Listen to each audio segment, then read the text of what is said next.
Hi, నేను డీమార్ట్కి వెళ్ళామని చెప్పాను కదా. ఇవాళ డీమార్ట్లో ఏమేమి సరుకులు తీసుకున్నామనే చెప్తాను. ఫస్ట్ అయితే బిస్కెట్ ప్యాకెట్ తీసుకున్నాం, అది ఆల్రెడీ సగం అయిపోయింది. ఈ తర్వాత మా పిల్లలిద్దరికి బట్టలు తీసుకున్నాం. ఒకళ్ళు తీసుకోండి అంటే మా ఆయన ఒప్పుకోలేదు, ఇద్దరికి తీసుకోవాల్సింది చెప్పి ఇద్దరికి తీసుకున్నాడు బట్టలు. అవే చూపించిన నైట్ వేర్కి అని చెప్పేసి.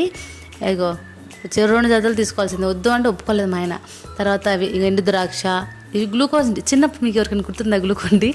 ఎండాకాలం వచ్చిందంటే మా నాన్న ఖచ్చితంగా గ్లూకోండి తెచ్చేవాడు, తాగుతూ ఉండేవాళ్ళం. ఈ డీమార్ట్లో ఉండవు కానీ మా ఇంట్లో అయితే ఖచ్చితంగా ఉంటాయి. ఈసారి ఫ్లేవర్ మార్చాం, లిచి తీసుకొచ్చాం, ట్రై చేద్దాం ఎట్లా ఉందో.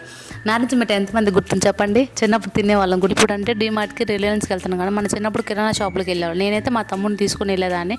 మా అమ్మ ఒక లిస్టు, ఒక సంచి ఇచ్చేది, ₹2 మాకు డబ్బులు ఇచ్చేది. వెళ్ళి ఆ లిస్ట్ అంతా తీసుకొని అక్కడ కూర్చునేవాళ్ళం. ఆ ₹2 పెట్టి కొనుక్కొని కూర్చొని తినుకుంటూ వచ్చేవాళ్ళం మేమిద్దరం అయితే. అప్పుడు బోల్డ్ సరుకులు వచ్చాయి, 100-200 అయ్యే డబ్బులు. ఇప్పుడు ఇన్ని సరుకులు వస్తున్నాయి, వేలు అవుతున్నాయి డబ్బులు. అవునా కాదా చెప్పండి?